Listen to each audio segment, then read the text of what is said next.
한번 따라하실까요? 그가 또 다른 보혜사를 너희에게 주사. 그가 또 다른 보혜사를 너희에게 주사. 이런 제목으로 말씀의 은혜를 나누기 원합니다. 지난 수요일 날 이 크리스찬들에게 세 가지가 이렇게 사이클처럼 돌아가는 것을 말씀을 드렸습니다. 너희가 나를 사랑하면 그세이죠. 그래서 너희가 나를 사랑하면 내 계명을 지키고. 어떻게 되십니까? 사랑하면 계명을 지키고, 너희가 내 계명을 지키면 내 제자가 되고, 그 제자는 나를 사랑하고, 사랑하면 계명을 지키고, 계명을 지키면 제자가 되고. 30분 동안 할 겁니다. 너희가 나를 사랑하면 계명을 지키고, 내 계명을 지키면 나를 사랑하는 것이고, 나를 사랑하면 내 제자가 되고. 하여튼간에 요 세 개는 계속 연결되는 거예요. 혹시 제가 계명이 먼저, 제자가 먼저, 사랑이 먼저 왔다 갔다 하더라도 결국은 다 똑같은 말입니다. 너희가 나를 사랑하니? 그럼 너희가 내 계명을 지켜줘야지. 나를 사랑하는 자는 내 계명을 지켜. 그리고 계명을 지키면 내 제자가 되고.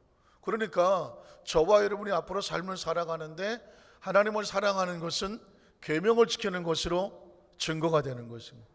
계명을 지키는 사람을 뭐라고 말하냐면 제자라고 말하고, 제자니까 스승을 사랑하게 되고, 사랑하면 계명을 지키게 되고, 계명을 지키니까 하나님을 사랑하는 것이 보여지게 되고.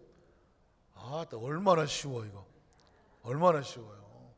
요거 30분만 뺑뺑 돌리면 여러분 집에 가다가 사랑을 하면 계명을 지키고, 계명을 지키면 제자가 되고, 입에서 계명 사랑 제자, 계명 사랑 제자 계속 돌아다니는 거예요. 여러분, 말씀을 듣는 것이 얼마나 중요한지 아십니까? 제가 어떤 목사님 간증을 들었는데 아마 지금 한 세대에서 교수로 계시는 분인 것 같아요.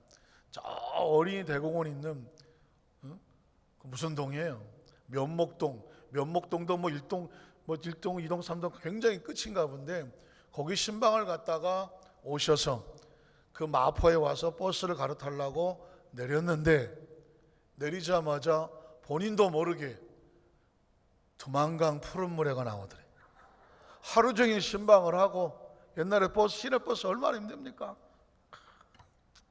마포에 내렸는데 이제 교회로 들어와야 되는데 두만강, 자기도 모르게 깜짝 놀랐고, 이 목사님이 왜 그러나 그랬더니 그 버스 기사가 2시간 동안 두만강 푸른물에, 옛날에 테이프 아시죠? 테이프를 꼽아놓고 뺑글뺑글 돌리는데 들려고도 하지도 않았어. 피곤하니까 그냥 이렇게 매달려서 왔을 뿐이야. 근데 내리고 나니까 귀에서 들리던 것이 입에서 나오더라네. 깜짝 놀라더라고요.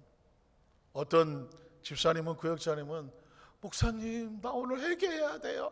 왜 그랬더니, 아니 예배를 참석했는데 예배 찬양팀이 변찮는 주님이 하고 막 보혈 찬송을 부르는데, 자기는 들어오면서 뭐라고 하는지 아십니까? 립스틱 짙게 바르고. 깜짝 놀란 거예요. 아니 지금 예배 전 찬송만 한다고 보혈 찬송을 부르고 하는데, 자기는 가운데 이렇게 들어오면서 천연덕스럽게 립스틱 짙게 바르고 사랑이란 영원하지도 않더라. 왜 그랬을 것 같습니까? 운전을 하고 오는데 라디오에서 임줄이라고 하는 입술이 두꺼운 가수가 잊어주리라 그런데 갑자기 마음에 확 와닿더라는 거예요. 이 여자가 어떤 사연이 있어갖고 립스틱을 짙게 2번 바르고. 여러분, 여자가 2번 화장할 때 무섭습니다. 마음을 다질 때 머리만 깎는 게 아니야. 뭘 바릅니까? 백에서 루즈를 꺼냅니다. 뭔가 마음에 하는. 그리고 어떻게 잊어주리라, 나팔꽃 같은 이런 거예요. 이분이 그게 마음에 다가왔어. 야, 그런데 예배 딱 들어왔는데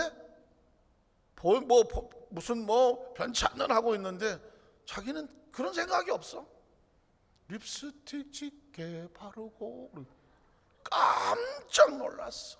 그러고 보니까 교회에 올라올 때까지 부른 거야. 들어와 보니까 남들은 다 변찬을 부르는데 자기는 립스틱을 부르고 있었어. 아이고! 여러분 보십시오. 무심코 듣든 아니면 작정해서 듣든 무엇을 듣는다는 것은 굉장히 중요한 일입니다. 그래서 믿음은 어디서 나옵니까? 들음에서 나오는 거예요. 말씀을 듣는다는 건요, 잊어버릴 것 같지만 들어보십시오. 두만강 푸른물에 들으려고 하지 않았어요. 근데 그게 들려서 내려오니까 내 입에서 나오게 되는 거죠. 아유, 그 여인은 무슨 사정이 있었을까 그랬을 뿐이야. 근데 내 입에서 립스틱이 나와. 내 입이라니까 제 입이 아니에요. 저는 그 립스틱 안 바릅니다. 여러분도 말씀 앞에서 자꾸 주야로 묵상하고 그것을 마음판에 새겨라. 그 얘기는 뭔지 아십니까? 어느 날 내 눈에서, 어느 날 내 귀에서, 어느 날 내 입에서, 어느 날 내 삶의 방향이 말씀의 방향으로 가는 겁니다. 그래서 제가 지난번에 했던 것을 리피트를 한 게 뭐냐면, 나를 사랑하는 사람이 계명을 지키고 계명을 지키면 내 제자가 돼. 제자는 뭘로 증명한다? 사랑으로. 사랑은 뭘로 증명한다? 계명으로. 계명을 지키면 뭐가 된다? 제자가 되는 거예요. 그러니까 우리는 제자거든. 한번 따라, 우리는 예수 그리스도를 따라가는 제자들입니다. 예수님은 12명을 선택해서 제자라고 말했지만 제자는 뭐냐? 크리스찬이잖아요. 크리스찬은 뭐냐? 그리스도를 닮아가는 사람이에요. 믿으십니까? 자, 그 제자들을 놔두고 예수님께서 마지막 최후의 만찬을, 최후라고 하는 단어만큼 비장한 단어도 없습니다. 최후. 마지막이란 단어가 들어가면 다 비상해. 마지막 끝이요? 아무것도 없어요. 마지막 입새 들어보셨나요? 오헨리의 소설에 보면 마지막 입새가 있죠. 한 어린아이가, 여자아이가 거의 백혈병으로 죽어가는 상황에서 창밖에 있는 잎사귀 하나 바라보면서 저 마지막 잎새가 떨어지면 내가 죽겠구나, 나도 죽겠구나.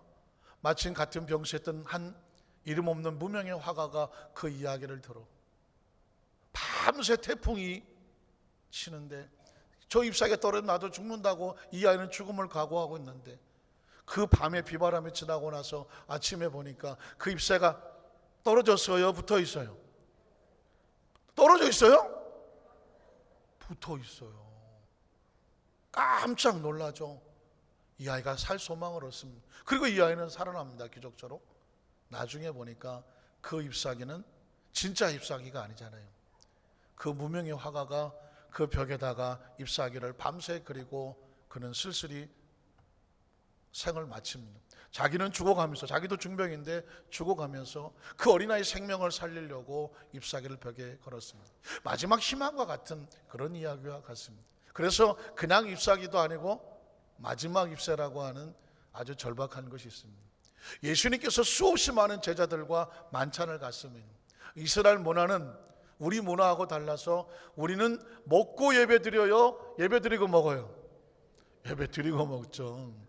그러나 이스라엘 백성들은 먹고 예배드려요. 먼저 먹어야 되거든요. 그러는 상황이니까 그 무엇을 먹는다는 것은 얼마나 중요해요. 그런데 거기서 그 사람들이 그 예수님 말씀하시는 그 최후의 만찬에서 잘 먹고 나서 마지막으로, 그 많은 애찬을 했지만 마지막 만찬이야. 마지막. 이걸 먹으면 이제 우리는 다시 함께하지 못한다라고 하는 그 마지막 만찬이거든요. 그러니까 많은 만찬 속에서 이 만찬은 꼭 기억을 해야 돼요. 그리고 그 마지막 만찬에서 예수님이 뭐라고 말씀하셨는지 이거는 기억을 하셔야 되잖아요. 뭐라고 말씀했을까요? 자, 요한복음 14장 3절.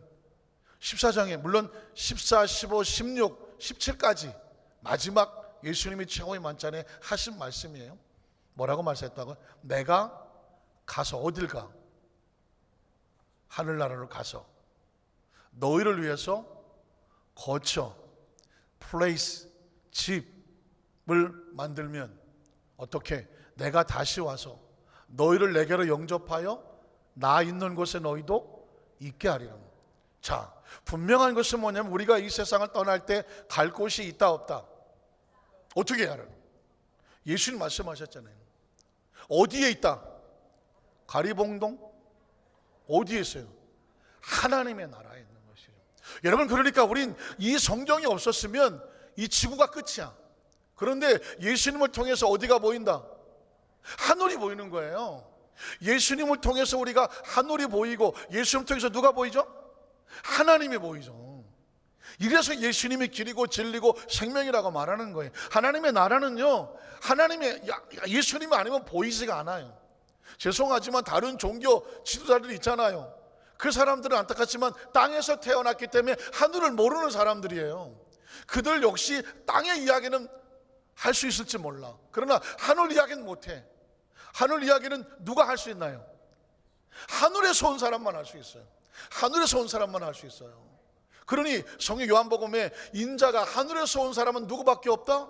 나밖에 없다고 말씀했거든요. 그게 바로 예수님께서 유일한 진리가 되신다는 것이거든요.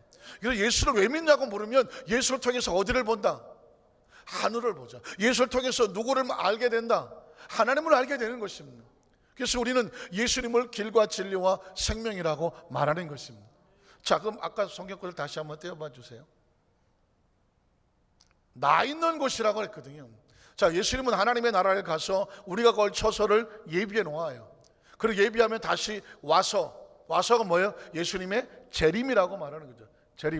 재림할 때는 소위 말하는 혼인잔치가 있어서 공중의 들림을 받고 그리스도의 신부들이 어디로 가는 거예요? 하나님의 나라에서 혼인잔치를 하게 된다는, 그것이 성경 속에 있는 교리요, 말씀이고 약속인 것입니다. 그러니까 이 세상을 떠나는 것을 뭐 하지 말라는 것입니다. 두려워하지 말라는 것입니다. 만약에 그 소식이 없었다면 우리는 죽음에 대한 공포 속에 살 수밖에 없습니다. 언제 죽을지는 모르지만 늘 죽음이 두려워. 그러나 예수님께서 이미 우리에게 너에게 처소가 있다고 말씀해 주셨습니다. 이 이야기는 그 마지막 최후의 만찬에서 하시는 것입니다. 6절에 보면 이렇게 말해요. 예수께서 이르시되 그 하늘나라에 가는 길이요 진리요 생명이야. 나로 말지 않고는 아버지께로 올 자가 없다. 뒤집어 말하면 오직 예수님을 통해서만이 어디를 갈 수 있다? 하나님의 나라를 갈 수가 있다. 혹시 오해하시면 안 됩니다. 그러면 옛날에 전도했던 것처럼 예수 천당, 불신 지옥, 그러면 예수님은 천당 가는 데만 필요한 것이냐? 아니죠. 예수님을 통해서 하늘을 보고 하나님을 아는 것처럼 예수님을 통해서 내가 누구인지를 알고, 우리가 누구인지를 알고, 이 세상이 어떻게 세워졌는지를 알고, 그러면 뭘 알게 돼요? 어떻게 살아가야 되는지를 알고, 이 땅에 하나님 안에서 하나님의 뜻대로 살다가 우리의 사명을 안고 살다가 하나님의 나라로 돌아가게 되죠. 예수님을 통해서 모든 비밀이 다 풀리는 것이죠. 믿으십니까? 지금 이 정도 얘기해도 별 반응이 없는 거 봐서는 그 정도는 다 안다 이런 분위기입니다. 그죠? 그런 분위기죠. 자, 확실히 아시는 거죠? 표정이 어떻게 오늘따라 분위기가 잘 하나 보자 뭐 이런 분위기인 것 같은데, 봅시다 또 어디 아는지. 자, 보십시오. 아버지께로 올 자가 없다 그랬습니다. 자, 9절로 10절에 보면 최후의 만찬이에요. 예수께서 이르시되 빌립아, 내가 이렇게 오래 너희와 함께 있으되 내가 나를 알지 못하느냐. 보십시오. 예수님을 오래 믿었다고 해서 다 아는 것은 아니야. 중요하죠. 신앙생활을 오래 했다고 해서 예수를 다 아느냐? 그건 아니야. 신앙생활을 오래 한 것보다 중요한 것은 뭐냐? 진짜 예수님을 알아야 되고 그의 말씀에 가지고 있는 뜻을 알아야 되는 거 중요하죠. 그래서 예수님께서 빌립을 붙잡고 제자인데 네가 왜 날 몰라? 라고 말하지 않습니까? 나를 본 자는 아버지를 보았거늘 어째 아버지를 보이라고 하느냐. 자, 내가 아버지 안에 거하고 아버지는 내 안에 계신 것을 내가 믿지 아니하느냐. 내가 너에게 이르는 말은 스스로 한 것이 아니라 아버지께서 내 안에 계셔서 그 일을 하시는 것이라. 사람은 자꾸 보려고 하죠. 백문이 불여 일견이다. 그래서 자꾸 뭘 보려고 하죠. 보면 그게 진짜인 줄 알아요. 그러나 정말 중요한 것들은 보인다, 안 보인다? 안 보입니다. 그리고 우리가 이 세상을 살아갔지만 이 세상에 다 눈으로 보입니까? 우주가 보입니까? 엄청난 하늘의 별들이 구체적으로 보입니까? 지구 반대편이 보입니까? 요즘은 인터넷 세상이라 인터넷 가지고 모르는 게 없이 다 보이죠. CCTV도 엄청 많아갖고 그냥 같으면 다 보일 수 있을지 모르지만 여러분, 눈으로 보는 것만큼 불완전한 것도 없습니다. 여러분 얼굴 어떻게 생긴지 혹시 아십니까? 나는 내 얼굴이 어떻게 생긴지 정확하게 안다. 세상에 참 허무한 게 뭔지 아십니까? 내 얼굴을 몰라. 얼굴을 몰라. 거울을 보면 이게 내 얼굴인 줄 알겠는데 거울을 안 보면 지금 내 얼굴이 어떻게 생겼는지를 잘 모르겠어. 여러분 어떻습니까? 저는 제 얘기를 하고 있는 것입니다. 어느 날 갑자기 보니까 어렸을 때 사진을 보니까 이게 내 얼굴이었구나. 중학교 때 보니까 사진이 또 바뀌었네. 고등학교 때 보니까 또 이상한 사람이 있네. 이 얼굴이 계속 바뀌고 있어. 어떻게 진짜 내 얼굴은 잘 모르겠어. 어느 날 황당한 건 뭐냐면 한 40 넘어갔더니 사진에 아버지 얼굴이 나와. 아버님이 거기 앉아 계시네. 이거 어떻게 된 거야 이거? 왜 아버님 사진, 이 내 사진에 아버지 얼굴이 왜 들어있어요? 이게 점점 나이를 먹어가다 보니까 아버지 얼굴이 나와 이거. 그러니까 제가 느끼는 건 뭐냐면 지금 이 순간은 내 얼굴은 잘 모르겠어. 화면에 보니까 저게 내 얼굴이네. 사실은 눈으로 보는 많은 것들은 정확하지 않습니다. 그래서 하나님을 눈으로 자꾸 보려고 달라들어. 그런데 여러분 보십시오. 예수님이 귀한 얘기를 합니다. 어떤 존재를 안다는 것은 눈으로 본다는 게 아니에요. 그분의 생각과 의도와 가지고 있는 비전과 꿈과 그의 모든 것들이 내 안에 들어와서 나를 이끌고 갈 때 그를 아는 것입니다. 그를 아는 거예요. 그러니까 하나님을 눈으로 아는 게 아니라 말씀을 통해서, 생각을 통해서, 예수님 하시는 모든 걸 통해서 하나님이 이 내 안에 들어와서 나를 움직여 갈 때 그를 안다고 말해요. 안다는 말을 성경 속에서 아주 조심스럽게 말하면 너 그 사람 알아? 라고 말할 때 사실은 약간 좀 조심스러운 말이지만 성적인 관계를 의미합니다. 내가 그를 아느냐? 안다는 얘기 뭐냐면 성적인 관계를 가진 것만큼 긴밀하느냐라는 의미를 가지고 있습니다. 예를 들어서 마리아가 내가 잉태하여 아들을 낳으리니 이름을 예수라 하라 그럴 때 마리아가 뭐라고 말하냐면 난 남자를 모릅니다. 내가 남자를 모르는데 어떻게 내가 임신하겠습니까? 라는 말이 나오거든요. 라는 것은 거기는 성적인 관계를 말하는 거죠. 그거를 안다라는 표현하기도 합니다. 그 이야기는 뭐냐면 안다는 것은 뭐냐면 그만큼 속속들이 그의 모든 것들을 함께 한다는 의미가 있습니다. 오늘 성경에 보십시오. 내 안에 아버지가 계시고 아버지가 내 안이 또 내가 아버지 안에 계시다. 아버지와 나는 하나다. 이런 의미를 말하는 거예요. 예수를 보면 하나님을 안다. 그런 의미를 가지고 있습니다. 자, 12절을 보면 내가 진실로 진실로 내게 이르노니 나를 믿는 자는 내가 하는 일 그도 할 것이요. 자, 지금 예수님이 최후의 만찬에 비장한 고백을 하시는 것입니다. 그리고 약속을 하는 것이고 가르쳐 주는 것입니다. 이제 너희는 연약하여 넘어지고 쓰러질 자가 아니라 예수 그리스도 말미암아 나보다 더 큰 일도 할 수 있습니다. 이게 놀라운 일입니다. 우리 안에 누가 들어오시면, 성령이 이제 들어오면, 예수님도 그랬거든요. 내가 하나님의 성령의 능력을 힘입어서 귀신을 쫓아내는 것이면 너희 가운데 하나님의 나라가 임한다고 말했습니다. 예수님도 성령의 능력을 힘입었다고 말하고 있습니다. 그럼 예수님이 승천하시고 나면 너희 가운데 똑같은 성령님이 오시면 너희도 나와 같은 일을 할 수 있으며 더 큰 것도 할 수 있다. 누구의 능력으로? 성령님의 능력으로. 예수님은 지금 그 얘기를 점점 이끌어가고 있습니다. 14절에 가보면 내 이름으로 무엇인지 내게 구하면 내가 행하리라. 15절을 보면 나오죠. 너희가 나를 사랑하면 나의 계명을 지키리라. 나의 계명을 지키면 나의 제자가 되고 제자는 사랑한다. 자라는 날의 교육을 한 다음에 예수님의 최후의 만찬의 가장 마지막 메시지가 뭔지 아십니까? 한번 따라 하실까요? 보혜사 성령님입니다. 이제 예수님이 떠나시잖아요. 승천하실 거란 말이에요. 그러고 나면 홀로 두지 아니하고 보혜사 성령님을 보내주시겠다라고. 그러니까 여러분, 예수님의 마지막 명령은 전도지만, 그거는 세상을 향한 거지만, 우리 제자들에게는 뭘 약속하셨냐면 보혜사 성령님을 약속하셨습니다. 한번 따라 하실까요? 보혜사 성령님. 여러분, 눈을 떠도 눈을 감아도 절대 잊지 말 것은 뭐냐면 보혜사 성령님. 보혜사 성령님. 아주 지긋지긋하게 들리셔야 돼요. 보혜사 성령님, 보혜사 성령님. 왜냐하면 보혜사란 뜻이 아주 중요하기 때문에 그렇습니다. 보혜사 무슨 뜻이라고요? 그냥 들어보셨죠? 파라클레토스라고 말한다. 그래서 파라는 옆에 있는 거고, 클레토스라고 하는 것은 어떤 돕는 이와 변호사와 같은 것인데, 내 곁에서 항상 나를 도와주기 위해서 준비하고 기다리시는 분을 뭐라고 말하느냐? 파라클레토스라고 말합니다. 이 옛날 이 시대에 어떤 사람이 잘못을 했어. 아무도 그 사람 편을 들어주지 않는데 파라클레토스가 있어. 그 사람을 해서 목숨을 걸고 대변하고 증언하고 변호해 주는 사람. 그 사람 뭐라고 말하냐면 파라클레토스라고 말하고 보혜사라고 말하는 거죠. 보혜사란 말이 좀 낯설 수 있죠. 보호한다. 한문을 보면 보호한다 하시죠. 보혜, 은혜, 사, 스승사, 그렇게 쓰는 거예요.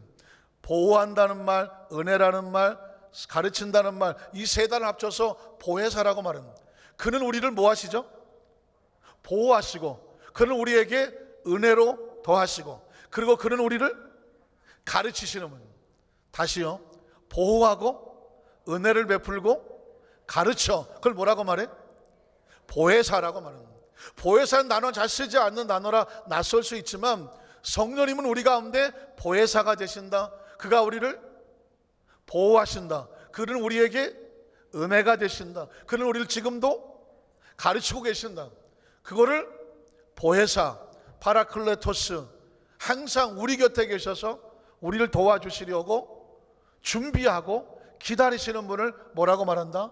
보혜사 성령님. 그러니까 하나님의 의도, 예수님의 의도는 뭐냐? 우리를 홀로 두시겠다, 홀로 두지 않으시겠다. 홀로 두지 않으시겠다.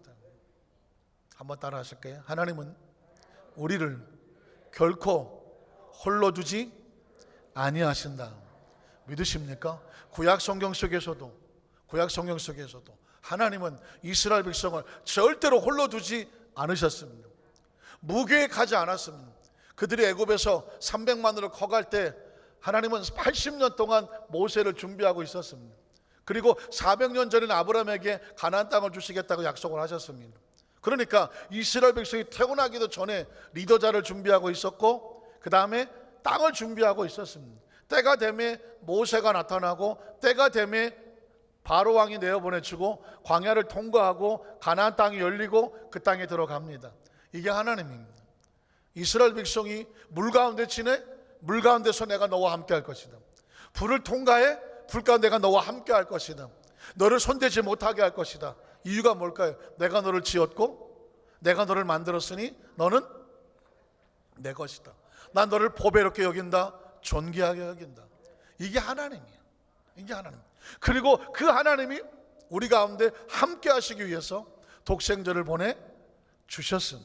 믿는 자마다 멸망하면 안 돼. 하나님의 자녀가 되게 해줘. 예수님의 사역을 보면 병든 자를 찾아다녔어. 귀신 들린 자를 찾아다녔어. 문제인들을 찾아다녔어. 목사님, 예수님한테 온 사람도 있는데 온 사람은 누구도 거절하지 않았어. 문득병자도 거절하지 않았어. 백부장도 거절하지 않았어. 회당장의 딸도 거절하지 않았어. 혈루증 여인도 거절하지 않았어. 심지어 삭개오도 거절하지 않았어. 누구도 거절하지 않았어. 찾아가셨고 오는 사람 거절하지 않았어. 오히려 예수님은 난 의인을 부르러 온 것이 아니라고 말했어. 남들이 손가락질하고 남들이 보기에는 뭐 저런 사람하고 다녀 할지 모르지만 나는 그들을 부르러 왔어. 죄인을 부르러 왔다고 말씀합니다. 믿으십니까? 그러니까 하나님의 나라는 그렇게 열려 있습니다. 자, 파라클레토스, 이게 예수님의 최후의 만찬의 가장 마지막 약속입니다. 자, 그러면 요한복음 14장 16절 이제 읽어 내려가면 돼요. 내가 아버지께 구하겠으니 그가 또 다른 보혜사. 자, 또 다른 뜻이 뭐냐면 예수님도 보혜사인 거예요. 한번 따라서 예수님도 보혜사. 보호하고 은혜를 베풀고 가르치시는 분이에요. 보혜사요. 그런데 예수님이 가신다고 해도 너희는 버려지지 않아. 왜? 또 다른 보혜사가 계셔. 이게 그 전에 그 헬라어 가지고 막 이렇게 설명할 때 아주 중요한 건 뭐냐면 이 종하고 컵하고는 달라요, 다르지 않아요? 다르죠? 안 다릅니까? 이 잘 안 보이나? 이 종하고 컵하고 이 병뚜껑하고 병이야 뭐 컵뚜껑하고 달라요, 안 달라요? 다르죠. 이걸 다르다고 말해요. 이렇게 다른 것이 있으면 예수님과 성령님은 이렇게 다른 것이 아니라 여기 종이 또 하나 있어요. 종이 또 하나 있어요. 이 종과 이 종은 달라요, 안 달라요? 다르죠. 두 개 있으니까 다르나 모든 게 똑같죠.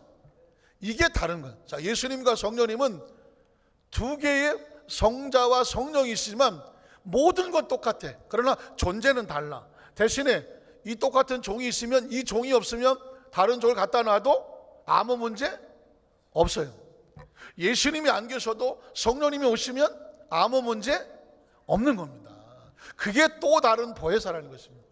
예수님이 왜 그 제자들과 함께 있을 때는 계셨다가 왜 지금 우리에게 없느냐? 왜? 예수님은 계신 거나 마찬가지예요. 왜? 우리에게는 또 다른 보혜사가 계십니다. 그래서 보혜사가 머릿속에 있어야 되는 이유가 뭐냐면 성령님은 우리 가운데 예수님처럼 계시는 거죠.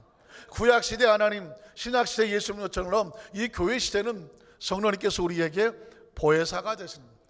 너희에게 주사 영원토록 너희와 함께 있게 하리니. 예수님은 33년 공생애로 천국에 가셨지만 성령님은 영이시기 때문에 영원토록 우리와 어떻게 한다? 함께 하시는 거예요. 이게 말씀 절절히 약속이 있는 것이죠. 자, 17절로 갑니다. 그는 무슨 영이에요? 진리의 영입니다. 성령 우리 안에 들어오면 우리를 진리 가운데로 인도합니다. 우린 절대로 진리대로 못 살아요. 근데 성령님이 오시면 진리 가운데 인도됩니다. 세상은 이 진리를 받을 수 있을까요, 없을까요? 받을 수 없어요. 왜?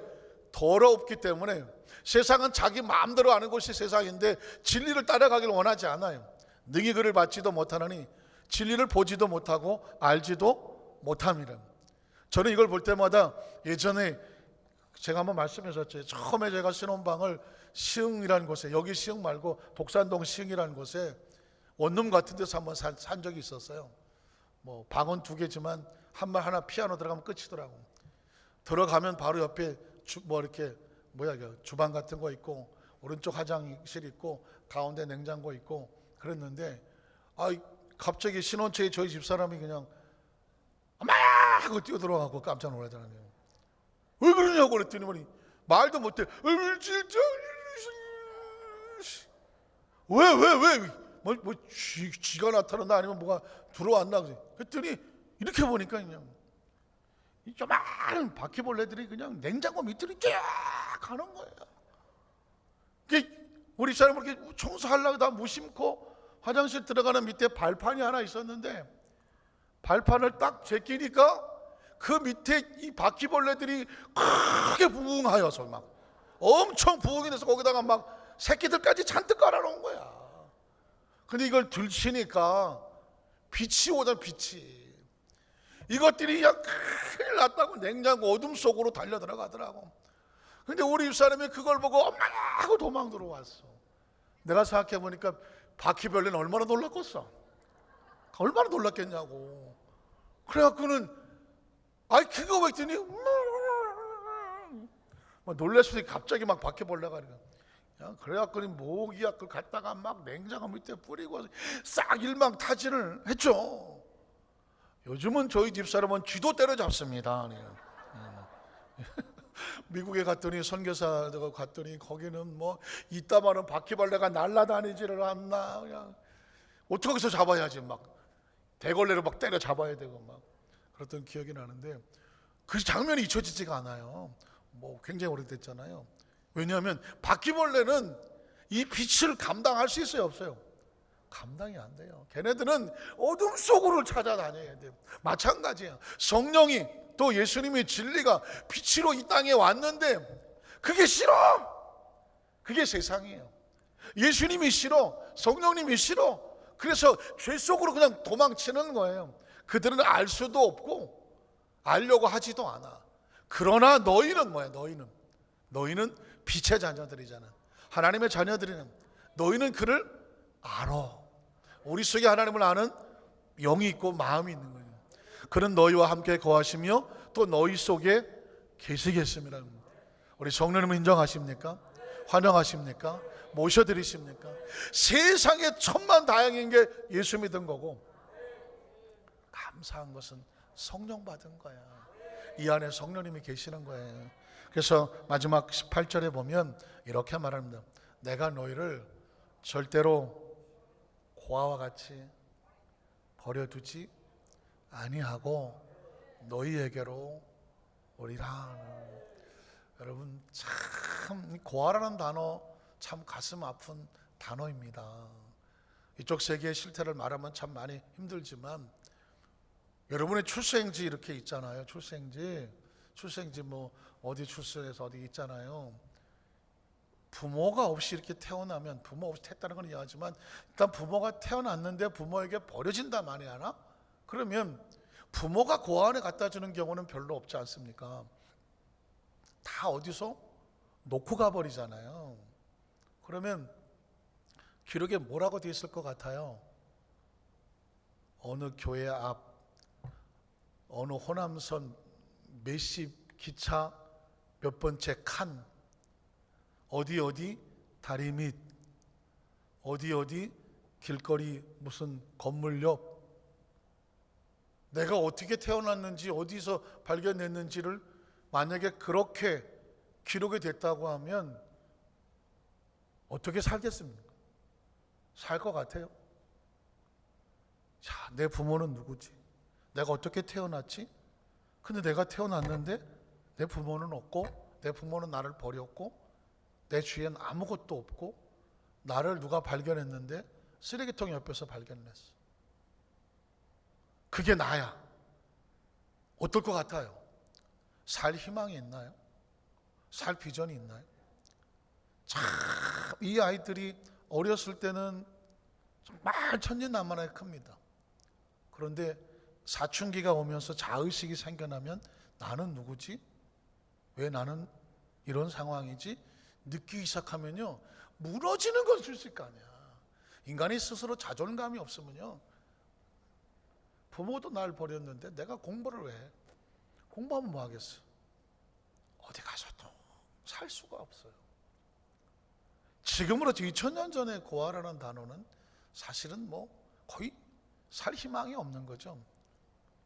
그런 시대 속에서 예수님이 가장 나약하고 버려진 자와 같고 아무런 희망도 없고 돌보아주는 사람도 없는 단어가 고아라는 단어잖아요.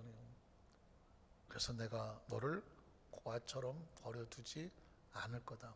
난 절대로 너를 혼자 두지 않을 거다. 세상이 너희를 외면하고 환경과 여건과 운명과 판사가 도와주지 않는 것 같아도 난 절대로 너를 버리지 않는다. 그게 예수님께서 자기 백성들에게 성령님을 보내주시고 약속하시는 우리를 향한 사랑의 마음이에요. 여러분께서 말씀을 정리합니다. 혹시라도 삶을 살아오면서 어렸을 때나 사춘기 때나 유난히 외로움을 많이 겪으셨던 분 혹시 계신다면, 아니 또 뭐 청년, 중년을 지나가면서 왠지 인상에 허무감이 생기고 내가 지금 잘 살았나, 이렇게 살아서 뭐하나 라는 어떤 삶의 회의가 생길 수도 있고요. 또 60, 70을 넘어가다가 보면 점점 여러 가지 모든 면에서 외롭고 쓸쓸한 것들이 더 많이 우리를 엄습하려고 할 때 이미 모든 것을 알고 계시는 하나님께서 예수님을 통해서 그럼에도 불구하고 너는 절대로 혼자가 아니야. 그 상황 속에서 우리 곁에 계셔서 우리를 은혜로 안고 계시며 가르쳐 주시는 누가 있다? 보혜사가 있어요. 혹시 남편이 안 계시더라도 성령님 우리 남편이 되시고, 부모님이 안 계신다면 성령님 우리 부모님이 되어 주시는 것이고, 혹시 친한 친구가 배신을 당했다고 할지라도 그것을 아마 부어주시는 분은 바로 보혜사 성령님이에요. 그래서 우리는 보혜사 성령님께 모든 걸 걸고 살아야 돼요. 혹시 모르니까. 난 이때까지 한 번도 배신이라는 걸 경험해 본 적이 없다는. 어이구 주여, 거의 하늘에서 내려온 천사분이 한 분 계십니다. 인생이라는 거 참, 인생을 참 행복하게 사셨어 권사님. 대부분은 많은 배신을 겪고 삽니다. 믿었던 사람에게. 그것이 가까운 사람일 때는 더 처절한 상처가 남겠죠. 그럼에도 불구하고 우리에게 영원히 떠나지 않고 함께 하시는 약속을 주신 분이 있는데 그분은 바로 성령님이신 것입니다. 성령님은 변함이 없으십니다. 그분은 배신하지 아니하시죠. 우리를 버려두지 아니하시죠. 시곤하지 아니하셔요. 그래서 여러분, 사람은 기대할 대상이 아니에요. 우리가 만약에 누군가에 대해서 서운하고 섭섭하고 뭔가 배신감을 느꼈다면 우리가 누구를 의지했다? 사람을 의지했기 때문에 그래요. 근데 그 사람은 끝까지 내 약속을 지켜줄 수 있는 그런 능력이 없어요. 그도 불쌍한 한 인간에 불과해. 우리가 끝까지 믿고 의지할 사람은 누구밖에 없다? 성령님밖에 없어요. 그래서 성령님이 우리 속에 계시는 것이 엄청난 축복인 것입니다. 이제 이후로 성령님을 모시고 사람 때문에 상처받지 말고, 혹시 누가 배신해도 절망하지 말고, 혹시 조금 서운하고 섭섭한 일이 생겨날지라도 그래, 내 안에 누가 계신다? 성령님을 계시니 사람은 의지할 대상이 아니라 위에서 기도해 줄 대상이죠. 성령님께서 그가 또 다른 보혜사를 너에게 주사하는, 성령님과 함께 늘 동행하시고 또 승리하시는 매 순간마다 그 은혜가 임하시기를 주님의 이름으로 축원합니다.